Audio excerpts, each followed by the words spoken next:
मेरा नाम फरहाना है और पेशे के लिहाज से मैं एक वकील हूँ। मेरी उम्र इस वक्त 28 साल है और मैं बेवा हूँ। मेरे शौहर को फौत हुए 1 साल हो गया है। उनकी मौत एक प्लेन क्रैश की वजह से हुई थी। अपने शौहर की वफ़ात के बाद मैं बिल्कुल टूट गई थी और वह मुझसे बहुत मोहब्बत करते थे। उनके जाने के बाद जिंदगी एकदम वीरान सी हो गई थी। मैं थी और मेरी तन्हाइयाँ। लेकिन कहते हैं कि वक्त से बड़ा मरहम कोई नहीं होता। आहिस्ता आहिस्ता जिंदगी कब मामूल पर आ गई मुझे पता ही नहीं चला। मेरी रोज़मर्रा की मशरूफियत ने सब गम मुझे भुला दिए थे। मैं दिन को चेंबर में रहती और रात को अपने केसेस के मुताले में मगन रहती थी।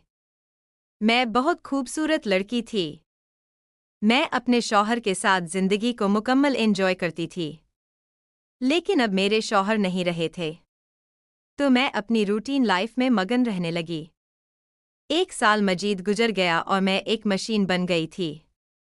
मेरे अंदर एहसासात और जज्बात की इस कदर किल्लत हो गई थी कि किसी बात का मुझ पर कोई असर नहीं होता था। मैं क्योंकि अपने शौहर की डेथ के बाद अपने वालिदैन के घर शिफ्ट हो गई थी, तो वह मुझे हर तरह से समझाते और मुझे हर मुमकिन दिलासा देते, लेकिन मैं तिस से मिस ना हुई। आखिरकार उन्होंने कहा कि बेटी तुम अभी जवान हो और दूसरी शादी कर लो। तो यह सुनकर मैं बिदक गई और बोली नहीं, मैंने अब शादी नहीं करनी। मैं अपनी इसी जिंदगी में खुश हूं। तो वह खामोश हो गए। मेरा रूटीन का काम जारी था। लेकिन एक दिन मेरी जिंदगी में ऐसा आया जिसने मेरी जिंदगी ही पलट दी। हुआ यूं कि मैं अपने चेंबर में बैठी अपने रोजमर्रा के काम निपटा रही थी कि 5 आदमी अंदर दाखिल हुए। 3 बुजुर्ग थे और एक शख्स ऐसा था जिसकी उम्र 40 से 45 साल के दरमियान होगी। उनमें से एक नौजवान लड़का था जिसकी उम्र गालिबन 24-25 साल होगी। दराज कद और खासा समार था। अंदर दाखिल होकर वह मेरी तरफ देखने लगे तो मैंने उन्हें बैठने का इशारा किया। वह सब मेरे टेबल के सामने और तरफ रखी कुर्सियों पर बैठ गए तो मैंने अपने पेशावराना अंदाज में पूछा, जी फरमाइए, क्या मसला है? उनमें से एक बुजुर्ग अपना गला साफ करके बोला, बात यह है वकील साहिबा, यह जो लड़का है इसने समार्थ लड़के की तरफ इशारा किया। इस पर इल्जाम लगाया गया है कि इसने एक लड़की के खातिर इसके घर दाखिल हुआ है। फिर वह तफसील से बताता गया कि वह कौन है, किसने केस किया कि यह इसके घर दाखिल हुआ है और कैसे जमानत हुई। मैंने गौर से इस लड़के की तरफ देखा। देखने में तो वह खासा मासूम था, लेकिन मैं मर्द की नेचर को बहुत अच्छी तरह जानती थी। मैं बोली, जनाब, मैं इसका केस लड़ने को तैयार हूं। अब मुझे जमानत की फाइल और इसके केस की फाइल ला दे। सब कुछ क्लियर हो गया तो मैंने उनसे कहा, अब थोड़ी देर बाहर चले जाए, मुझे इससे कुछ पूछना है। वह सब बाहर चले गए। अब सिर्फ मैं और वह लड़का वहां रह गए। मैंने इस लड़के की आंखों में देखा और पूछा, हाँ तो शाहिद साहिब क्यों अब इस मासूम लड़की के घर गए? वह इस अचानक और इतने सख्त सवाल के लिए कतई तैयार नहीं था और घबरा कर बोला, नहीं वकील साहिबा, मैं नहीं गया, इसने इल्जाम लगाया है मुझ पर। मैं अपनी रिवाल्विंग कुर्सी से उठी और इसके सामने खड़ी हो गई और बोली, देखे शाहिद साहिब, अब मुझे बता दे कि अब गए हैं या नहीं, वरना बाद में मुझे पता चल जाएगा और फिर अब के लिए मुश्किल होगी। वह थोड़ी देर खामोश रहा। फिर इसने इस बात में सर को हिला दिया। मैंने पूछा कि मुझे तफसील से सच बताओ तो वह बताने लगा।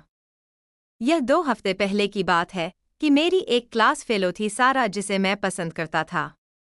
तो एक रात मैं इसके घर गया और सारा के साथ प्यार भरी बातें कर ही रहा था कि इसके घरवाले फौरन आ गए और उन्होंने मुझे पकड़वाकर हवालात में बंद करवा दिया। लेकिन मैंने जमानत पर रिहाई ले ली है। यह कहकर वह खामोश हो गया। इसकी फाइल पढ़ने के बाद बजाहिर तो इसके बचने के इम्कानात बहुत कम नजर आते थे।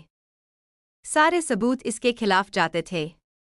खैर, यह सब कुछ सोचते हुए मैंने इसे जाने की इजाजत दे दी। जाते हुए जब इसने अपना हाथ मुझसे मिलाया तो मुझे अजीब सा लगा। बहुत दिनों बाद किसी ने मुझसे हाथ मिलाया था और मुझे अपने जवान और भरपूर होने का एहसास हुआ था। इसके बाद वह चला गया और मैं अपने काम निपटाने में मशरूफ हो गई। शाम को केसेस की फाइल उठाकर मैं घर चली गई, खाना खाया और थोड़ी देर आराम करने के लिए लेट गई। रेस्ट करने के बाद मैं उठी और अपने स्टडी रूम में चली गई और फाइलें उठाकर देखने लगी। फाइलें पढ़ते पढ़ते एकदम शाहिद के नाम वाली फाइल सामने आ गई। मेरी आंखों के सामने चमकता हुआ और इस हैंडसम लड़के का चेहरा मेरी आंखों के सामने आ गया और मैं इसके ख्यालों में गुम हो गई। थोड़ी देर बाद मैंने फाइलों को उनके हाल पर छोड़ा और स्टडी रूम से निकलकर अपने कमरे में आ गई और अपना मुनक्किये में छुपाकर अपनी पुरानी यादों को याद करने लगी।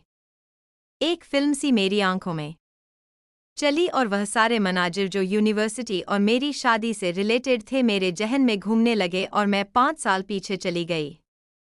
इस वक्त मैं पंजाब यूनिवर्सिटी लाहौर से LLM कर रही थी। मैं लॉ के डिपार्टमेंट में अपना एक मकाम रखती थी क्योंकि मैं बहुत खूबसूरत और मॉडर्न लड़की थी।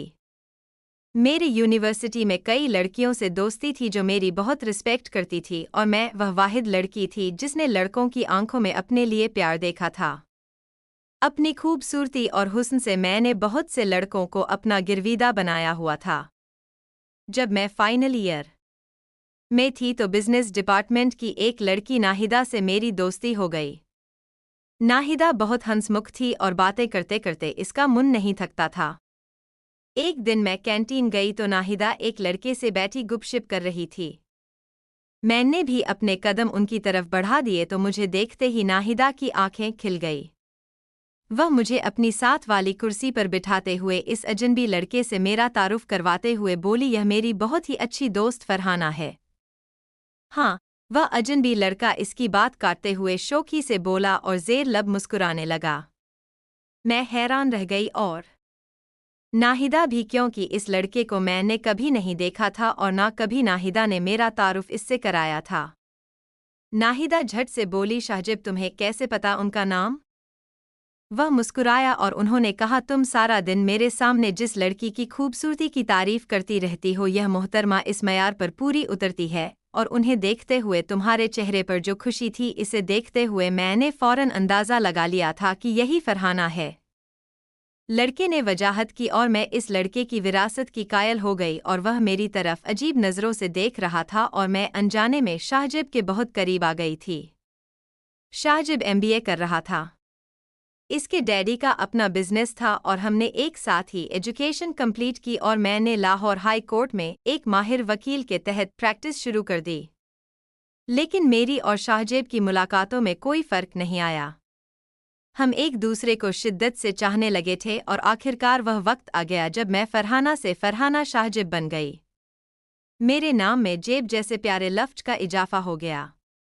कितनी बड़ी शादी थी और इतना हल्ला गल्ला मेरी यूनिवर्सिटी की सहेलियों और जेब के दोस्तों ने किया जो मेरी चंद खूबसूरत यादों में एक थी। एक लड़की की जिंदगी में इसकी शादी का लम्हा तो सबसे खूबसूरत होता है जब वह रुखसत होकर पिया के घर सुधार जाती है। खैर वह लम्हा आ गया जब मैं जेब के कमरे में सिर्फ इसके लिए सज्जी सनवरी बैठी उनका इंतजार कर रही थी।